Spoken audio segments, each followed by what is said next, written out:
You continue.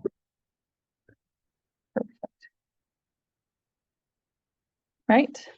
All right. So thank you very much for showing up. I came in from Cambridge, so I appreciate it 100%.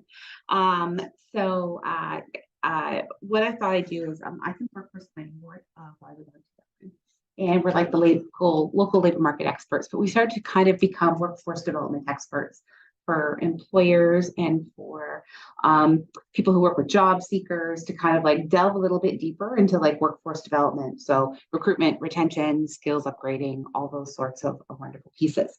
So I'm going to guess you're here because you're having some struggle. So tonight's is all about job postings. And we always, whenever I do these sessions, I always get, what do I need to worry about job postings? I just need people. But there are some things happening right now that make job postings that much more important. So to kind of give you an idea, we look at the economic region, which is like Ayr all the way to Port Severn. And we take out all the cities, and that gives us an idea of what's happening in the rural pictures. So rurally, there's only 4.5% of the population unemployed, and that transfers to 12,000 people between about Fergus to Port Severn. That's not a lot of people who are unemployed in the rural area. And we have some of the highest percentages of people participating. So they're either working or they're looking for work that we've ever had in the past 3 years. So a lot of people are employed or are looking for work, but more of them are employed than looking, very much so. As well, we've seen actual advertised online job postings start to go down a little bit as well. I think employers are kind of getting like, I don't know what to do. I'm trying to use different networks. Maybe they're not using online as much as they used to. And we've also seen that wages have gone up. Offered wages have gone up about 7% from the first, like, think of like March 2022 to about March 2023. We see about 7% jump. Historically, it's been about a 3%. So it's been a very big jump because employers are obviously really struggling to find people. So they're trying to throw everything they can to figure out how to get people in the door. We had a great conversation about, people aren't showing up. People show up and then they don't show up. So this is to try to help with some of that. So that's the market you're operating in. You're operating in what I would call a talent seller's market. You're talent buyers. So if you think about the housing market, there's buyers and sellers. Talent's the product. You're either a buyer or you're a seller. So as employers, you're buyers. And right now, after 150 years, it's not your market. So it kind of requires you to think a little bit differently, a little bit outside the box. So what does that mean for you? It means you need to know exactly who you're looking for. What's the profile of the person you're trying to reach? Okay. And then how do you communicate with them to tell them that this opportunity is the one that they want? And you need to be able to answer some of the questions that job seekers out there have. And to do it through your posting is your first shot. It's really your only shot, because if you don't tell people what they're looking for, they'll weed you out as an employer. They won't even apply to you. You won't even get the resume. And that's why we're seeing like 70% of our employers are saying there aren't enough applicants coming in my door. That was 2 years ago. I doubt it has shifted. We're going to be taking another survey in the fall or in the winter. And but we're seeing that has been a trend, and it's been a growing trend. So what can you do as employers? So I want to start with, I gave you a nice little package. And the first one, I want you to look at it. So it's the food counter attendant. So we're going to start with who. Okay, so look at the posting. Who is it? This is what you would see if you were just going through a quick job board. Tell me who you think it is. And what company? What company do you think it might be? It's an Ontario corporation.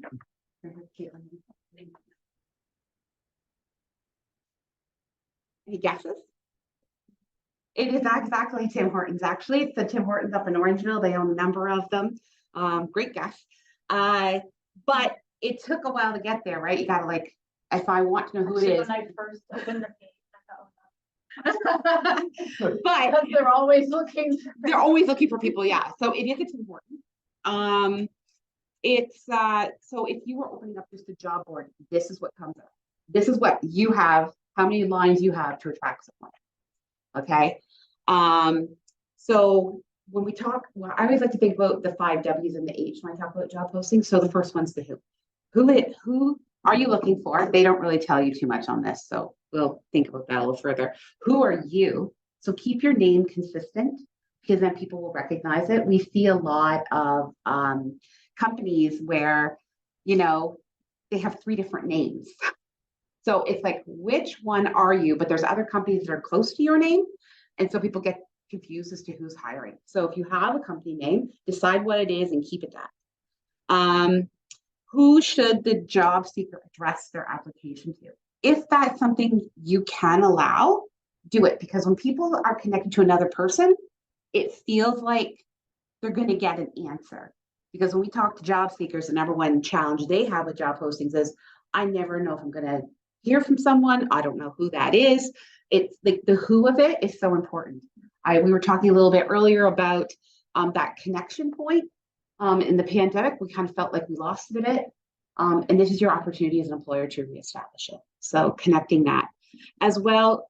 Who does the person report to? It doesn't have to be a name, but it could be like a position. So you're going to report to the supervisor of that. Just lets people know kind of what the structure looks like. So when they're reading it, they're like, oh, this is the company. This is the person I would contact. This is the person I would respond to or report to, and it feels a little more personal. The who is answered. I'm going to say the added bonus is if you can explain who your company is always a bonus. So, you know, what values do you hold? What makes you unique? I know you come from a corporate world, and that's a little bit harder to do because they've established it, but sometimes a one-liner can be it. I remember I've done this one before. The company told me they were hard workers and everybody has to chip in. I say, do you say we're a chip in sort of company and everybody does everything? No. Why? If you're looking for the go-getter, tell the go-getter this is their environment. So it's kind of thinking about who your audience is and who you're trying to connect with. If you're trying to connect with youth, you know, what would make a young person want to come walk in your door? So those sorts of things are really, really important. So the first one's all about the who. Just, I don't want to interject, but yeah, what kind of, like, just as an example, what kind of things would you say if you want to, you don't relate to like young workers or? Well, right now, what we're hearing from young workers is they want to know how the job is going to have impact on you. And you might say, how am I supposed to talk about that? And we've well, let's just say a paycheck's not it. It's not enough anymore. Like that's why we have a skilled trade shortage, because a paycheck isn't enough. So so how do you talk about that? So if I can take one example, an HVAC technician seems like a really strange occupation, has impact. Why? Because when an HVAC person arrives and the furnace has been out and the mother's with the kids and they're crying, the house is in chaos. When he leaves and he's watched it go up a couple degrees, house is starting to calm. He's had impact on the life of somebody.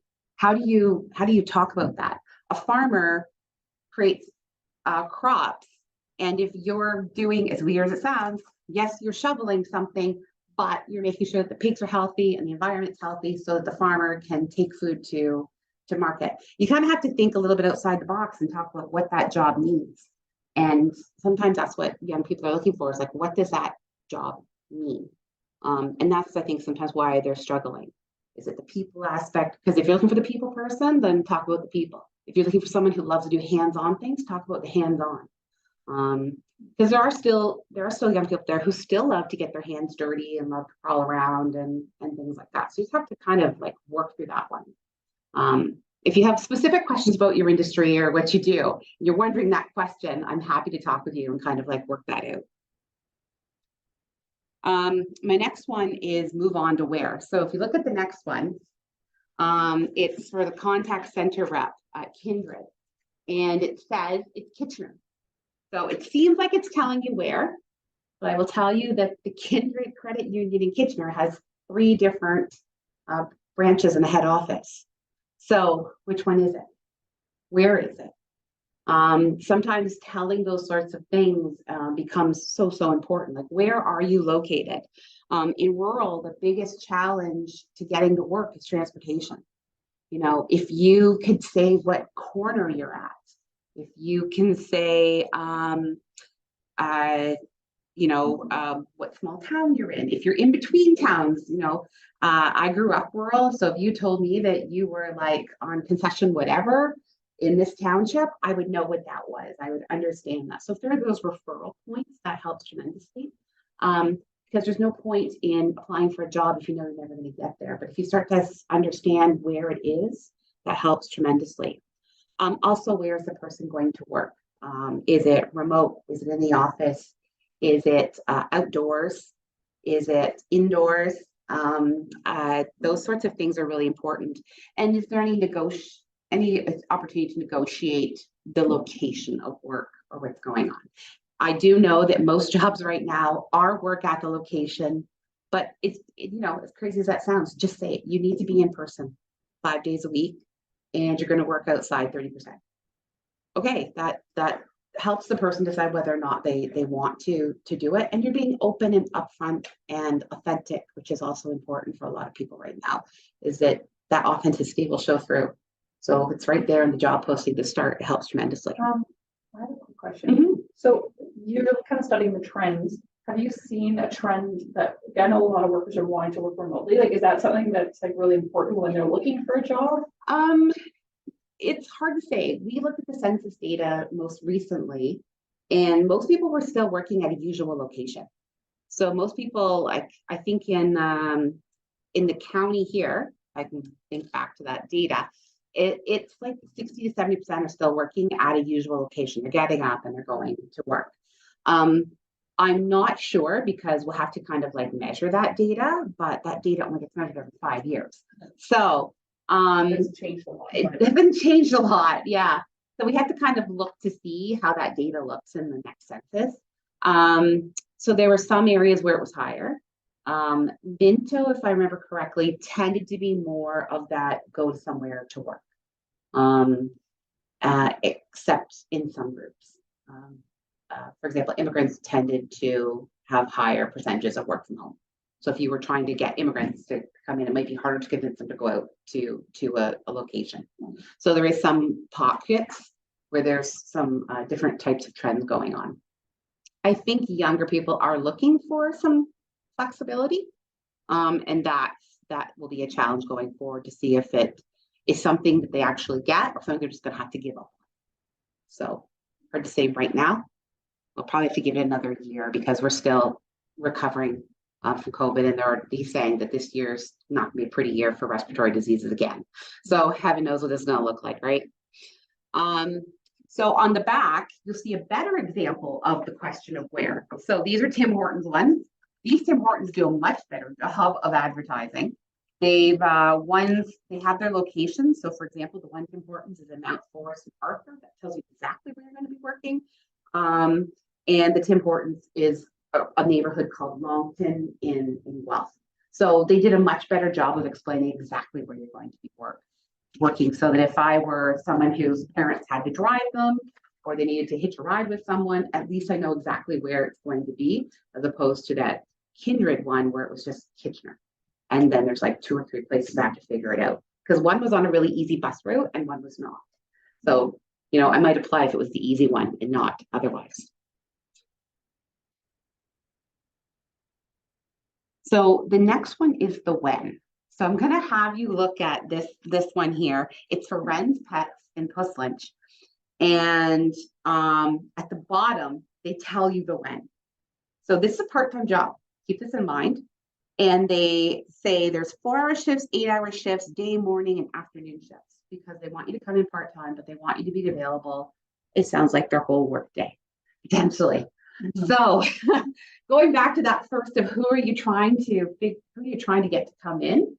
They want someone with like 13 hours of availability a day, who could come in any given day and can work minimum wage.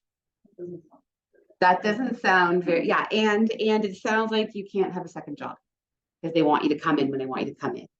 So that would be very hard to do in Puss Lynch, smaller, younger, like it's not a huge youth population down there. Um, uh, but you might need a car, but last time I was pricing cars and a car that was a year older, yeah, it was a year younger than my current car that I bought 7 years ago, and it was $3,000 more. So it's like those sorts of scenarios are, I don't know who their target is here, but the when is right there. When are the hours? When is the job commitment? It's basically telling you we want you to be available every single day, potentially. And the other when's like, when will the job posting close? No one ever puts that, not a lot of people put that in anymore. Like, and I get it because you're going to do it till you find somebody, but giving people a timeline lets them respond faster. Most people will look at a job posting and they'll either apply right away or they'll take 2 days to put their application together and then they'll apply because it's a better application. So giving people a timeline of when the job will close also sets up expectations of when they can hear from you. And when do you plan to hold interviews? So I did something a little different last time I posted for students. I said, my job is closing this date. You need to be available for interviews this date, and I will make a decision by this date. So if you didn't hear from me by the final date, you knew you weren't getting an interview and you knew you weren't hired. You could move on with your life.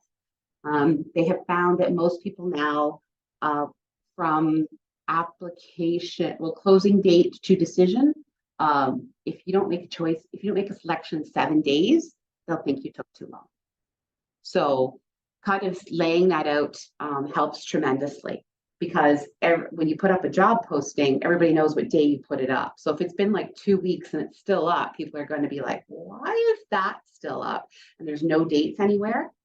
They'll start to wonder, are you a rotating facility? And that will put up red flags.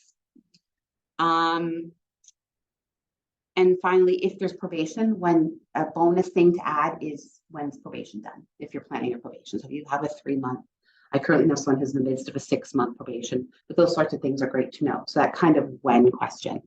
So as you can see, they did their when, they did like, it's quite a when. I don't think many of us would have wanted to take that job because of the way they wrote it up. So keeping that in mind when you're doing job postings too, like think about when you really do need people. Or if there are, even if you just pick a shift, I know some places have shift availability and things like that. To say this is when we really need someone, because probably not so much up here, but now there's some other areas, there's a lot of students looking for part-time work. So that helps them as well. The what of the job posting is where you want to invest your biggest amount of time and effort. What is so important? So what is the job? What's the title? What are the duties that give a person a clear picture of what they're going to be doing? Okay.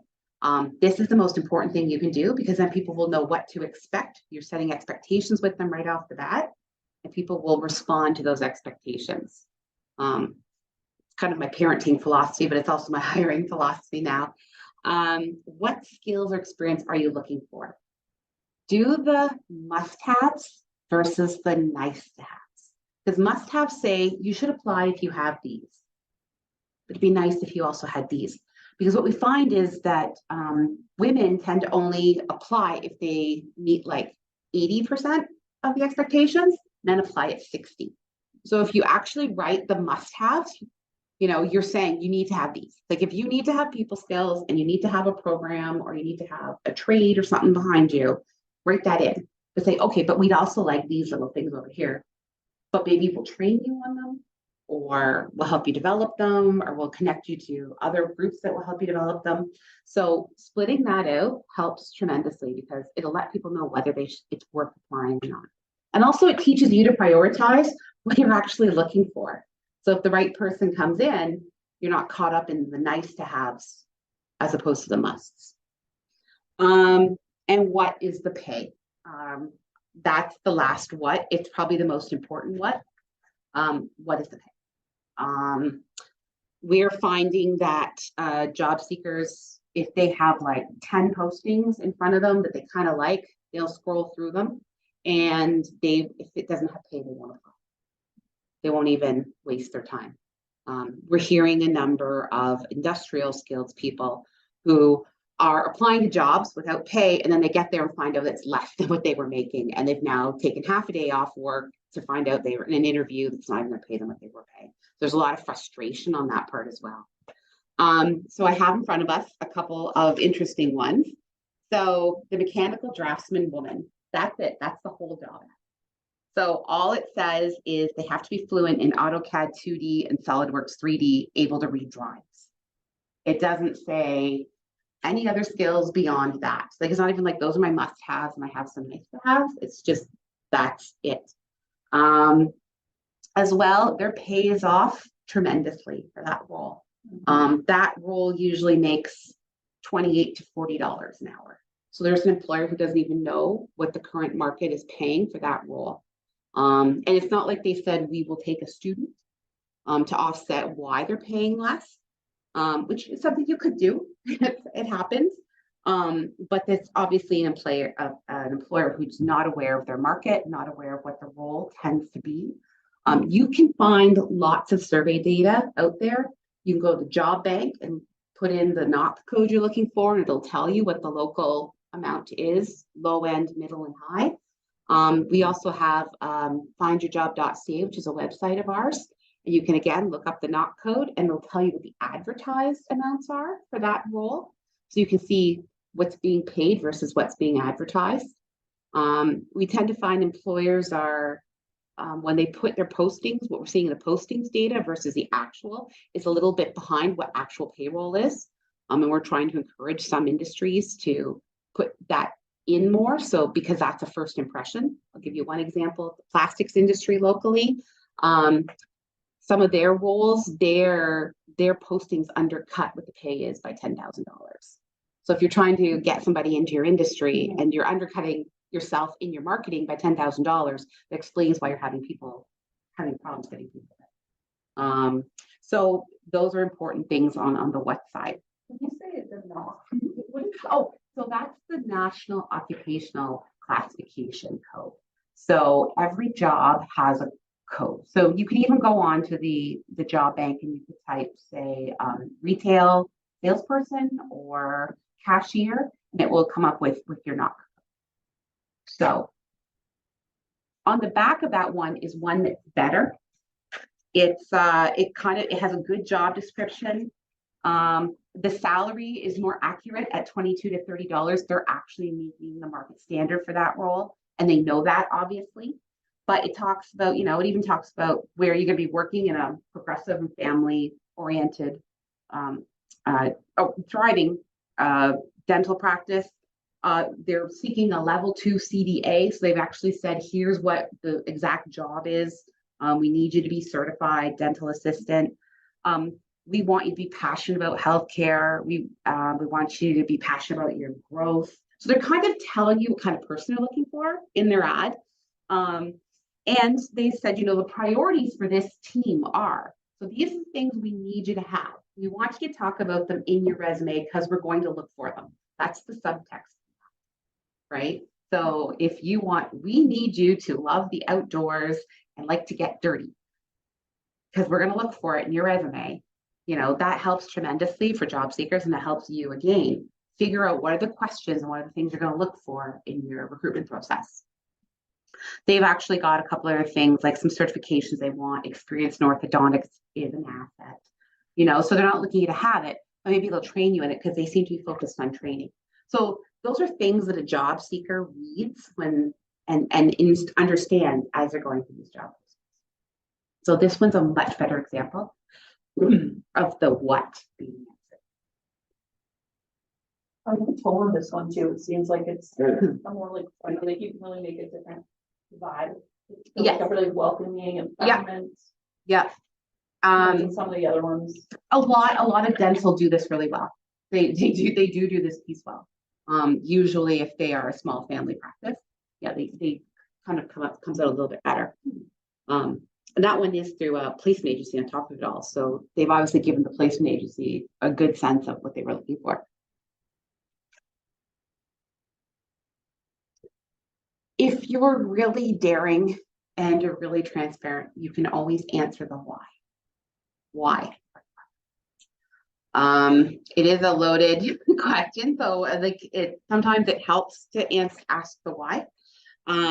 If it's growth, like if you are serious, if you are growing and you anticipate quite a bit of growth, say that, because that means that as if I'm applying and I'm applying for like a general laborer, there's an opportunity to become an operator maybe, or maybe I'll become an apprentice, or that there's something I can get in on the ground floor, I can move forward. So sometimes that helps. If it's a retirement, say it. Celebrate the person who's retiring. Sally has been with us for 25 years, but she's retiring and we're looking for her replacement. You know, that kind of tells people that people love to work with. Uh, if it is constant recruitment, you don't need to tell job seekers, they already know. That's what I have discovered, having been doing this now for 2-3 years. I engage to the point where I can read postings and I can tell exactly who it is because they've been recruiting for 3 years. So if you are recruiting continuously, you really don't need to tell people because they already know. It becomes pretty obvious. We're seeing repeated postings being dropped like every week, or we're seeing like 3 placement agencies all recruiting for the same position, and we can tell. And job seekers can tell too if they're looking at the really big sites like Indeed. So you don't need to say that. I'll be honest. So let's look at a couple here. So the first one is just the 3 lines at the top, and they explain right off the bat. As a result of our continuous growth, we have opportunities. So they're saying we're growing, we're here. They're looking for occupational therapists and physiotherapy therapist assistants. Well, that can lead to growth. It could lead to being a mentor. It could lead to being a supervisor. There's opportunity there. They're letting you know that. The other one is a construction company out of Shelburne, and it's the very last sentence. Company has been in business 25 plus years with many workers in the 15 to 20 years with company. So they're saying we've had people here since almost the beginning. They have loved it here. You will love it here. So they're kind of taking that opportunity to say, like, more the why, but like, why do you want to work for me? We've had people who have loved working here. And now maybe we're doing a big turnover of staff because the 15 to 20s are moving out. So we need people. But you can be part of the next group that stays here for 15 to 20 years, potentially. People take jobs a lot more frequently than they used to, but there's still that opportunity. So, and how? How does the job seeker apply? Okay. Is it through email? Am I coming in and giving you a resume? Do I have to go to an applicant tracking system? Do you have like a lot of places that I've seen are doing like Wednesdays as drop-in day for interviews? That's happening a lot more frequently than it used to, but saying those sorts of things helps job seekers know. How can a person be accommodated through the application process? So it is legal now that if you're over a certain size, you do have to have an accommodation process if somebody is a person with a disability. So, or are you offering Zoom interviews? So that's a accommodation for transportation and for somebody who does have a disability. So like what sort of, how do they reach you if they do need accommodation? Those sorts of things. Does the company have to be for those requirements? I would have to look it up in the AODA. That's the piece of legislation, the Accessibility for Ontarians with Disabilities Act. But I know there are certain sizes. I want to say it's 20 to 25 usually, but those are things that do have to be done. And do you have to post that you offer? If you need, yeah, you have to post that. Should you need accommodations during this process, you need to contact, yeah, or inform us in your posting or your application process. So yeah, you do have to post that. And how does a person find out more about your company? What are your socials? What's your website? How can they go digging to find out about your company? Those are important things that people want to know. So again, going to the paperwork, how to apply. So there's 3 different examples here of how people put it out, to apply. So one was an email, but there's no name attached to it. So we went back to who do I apply to? I don't know, Gil. I don't know if that's the first name, the last name. The personal support worker, we're applying through Indeed and the apply now button. It's going to take us to a process that's automated. So we know that. The last one, I think Ed Bozeman's local. And Ed is one of my gold standards because it's his name, it's his email, and he's even gone old school with a fax machine. You can get a hold of him however you need to get a hold of him to get your resume in. So there's a great example of 3 different ways. That's one of my gold standards. Like, I like it. It's got his name, got his email, and it's got facts in case you're a little bit older worker. And that's how you like to do things. On the back of that one is some example wording. So please ensure you provide your name with direct contact information, including your name and email address. So here's what I want from you. And so this is Ice River, who's just up in Dufferin. Let us know if you require accommodation during the hiring selection process, and we will work with you to make appropriate arrangements. So they're saying, contact us, let us know, we'll work with you. Maybe we don't know the solution, but you know what you need, and we will find a way to do it. And then the one below has, it's Circo, which is a major corporation, but they have a whole page that's the benefits of choosing them. So it's the benefits you get, but it's also like, here's our company and here's why it's great to work here. And again, if you require accommodation, please email us here or call our service desk. And note, they are American and Canadian, so that I think the EEOC is a reference to American legislation that's very similar to the AODA. They're not able to accept resumes by email. So they let you know that the processes they have in place are the processes you need to use. So if there is a problem with that, let them know. They will figure out how to accommodate you. So for example, some tracking systems and things like that are not accommodation friendly. So they'll let you know that. So those are some examples of some of the ones. Do you have a question? Okay. I just had a look at my face. I see that it says equal opportunity employer. Is that a certain standard that you have to follow in order to say that you're an equal opportunity employer? Is that a requirement? I don't think there are any standards to claim that at this point. I don't think there is a gold certified standard on that front. The only ones I know that are certified are living wage, which is that you meet the standard for your area. So our area's living wage is $19.95 an hour. Anything below that is not considered living wage. And so that's the only certified one I know. I don't think equal opportunity employer. You're saying you give everyone equal opportunity, but it's not good to put on there. It doesn't hurt if that's what you're connected to. So the don'ts of job postings, don't go light on detail. Like, don't make it like 2 pages, but don't go light. It's not the time for basics. You need to sell yourself as employers. That's very important. Don't use general titles with no meaning. So general labor can work in manufacturing, utilities, construction, warehouse. It's a very broad name. And so people won't know unless they have to go digging for who you are.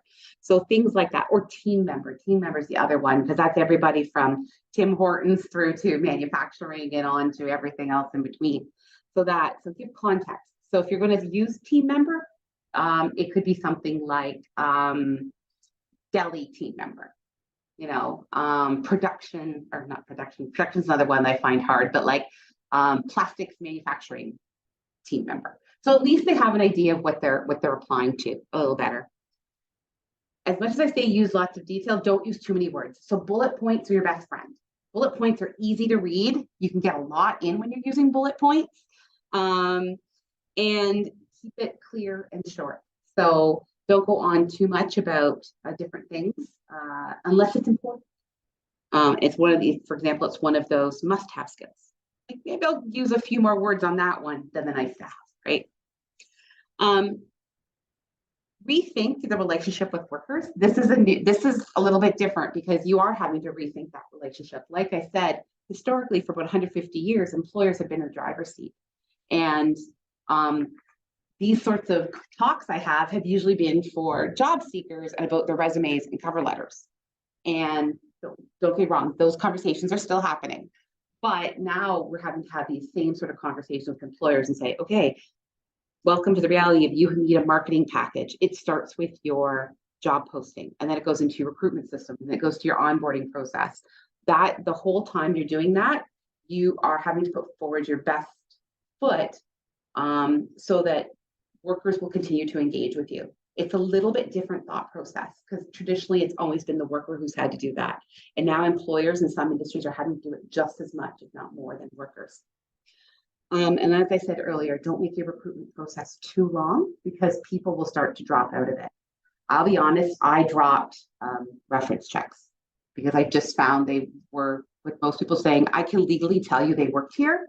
It was not working to my benefit and it was extra time in my recruitment process. So I dropped them and I started talking about other ways that they, like I'd say to them, hey, if your supervisor were to say something about you, what would they say?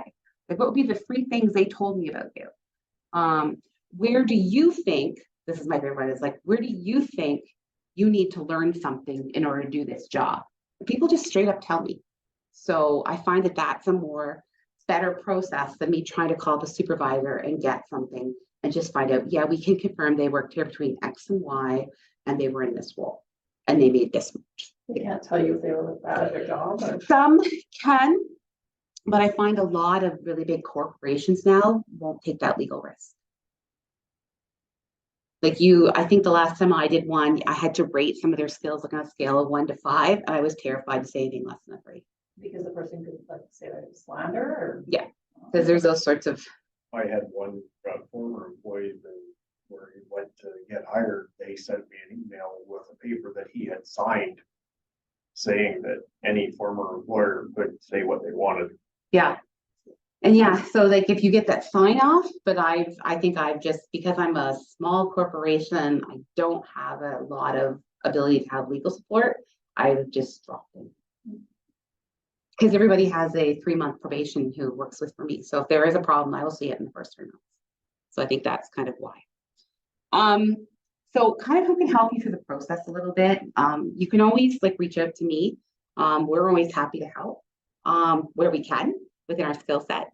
But there's also the Business Center in Guelph Wellington. So they have small business advisors. They can refer you to companies, organizations, partners. And I've been told that Ward in Updegrove up in Listowel also has a variety of supports. And there's differences in costs and things like that. So I'm just putting that out there that there are those sorts of supports out there for employers to get a little bit more help or hey, could you give this a read over and make sure I'm think that I'm putting my best foot forward. But also I'm sure there are some, I'm sure the launch it would probably happily also like do that, thinking about their employers and maybe other small businesses who could give you a second opinion and tell you what they think about your job posting. So that those are all great resources. And I think I want to reinforce that you're not alone. There are a lot of people, a lot of businesses going through this right now. So let me just let you know that as well, that it is a challenge. So I did want to leave room for questions or specifics that you have questions about. If I have businesses that are, struggling with filling in a position, can I send the resumes off to your office to review, or is that not something that you guys do? That's not something we do, and we don't want to get into that. That would probably be more of like, there are services though in Mount Forest. I think that's where the GLEC is, and there is also Second Chance down in Fergus that are Employment Ontario services that do some of that work. So that is sometimes an option, and you can call them. But yeah, we don't provide HR services right now. Not our state. Do you guys provide help with deciding which applicant to take? We don't. That's hard as I always invest in everybody. Yeah. So I had one of those this summer that failed miserably, but I can say that as well. I thought he was the better candidate. He proved me wrong. So that does happen. I think that's where your interview process comes in, because you have to figure out what questions to ask to get to what you're really trying to get to. And then what I always do when I do that is I star my top 3. These are the things I'm really going to look at because they're the things that are most important to me. So for my organization, it's can you build relationships? Are you willing to learn? and relationships are you willing to learn?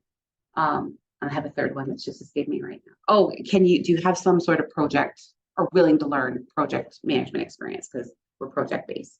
So, some sort of organizational skills or something like that. So those are my big three. Most of my staff have those 3 skills, right? And then everything else I feel like can kind of train them on. So sometimes maybe that's what you have to do. You have to take a step back and go, okay, for my business, what is it that I need most? And those are the things that when I interview on, that I'm going to pay the most attention to. I'm going to seek the most clarification on those things.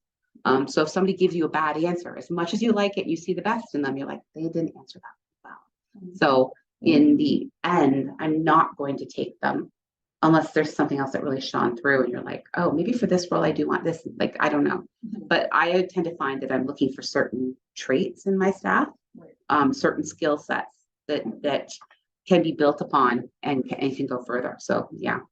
It's like, I've heard a lot of businesses saying kind of what she's saying, that they're hiring people and then basically they're like, is there a way, like, how do you clear that out? How would you, do your questions so that you can root that out?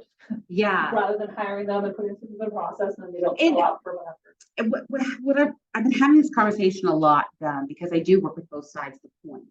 So sometimes people will take a job and they'll be like, they understand what their challenge is to get to the job. So they'll be like, oh, transportation is going to be an issue, but if I do this and I do this and I do this, I'll get there fine. And then they do it for a couple of days and it's absolutely exhausting and they flake. It does happen and it happens more, I think, in the big centers because they're like, yeah, it's fine. I can take 3 buses and it'll only take me. And then they do 2-3 hours, a couple of days and they're like, no. So that is a hard one to get around because that's innate to who people are, right? It is a challenge because there aren't many places in our lives where we are expected to show up on time and commit and we can't get out of. There aren't many places like that anymore. It's our job, it's our work, that's it. That's the only place where we really have to show up, commit, and be there. Not even our students have to show up, commit, and hand their work in on time. So it does become a struggle.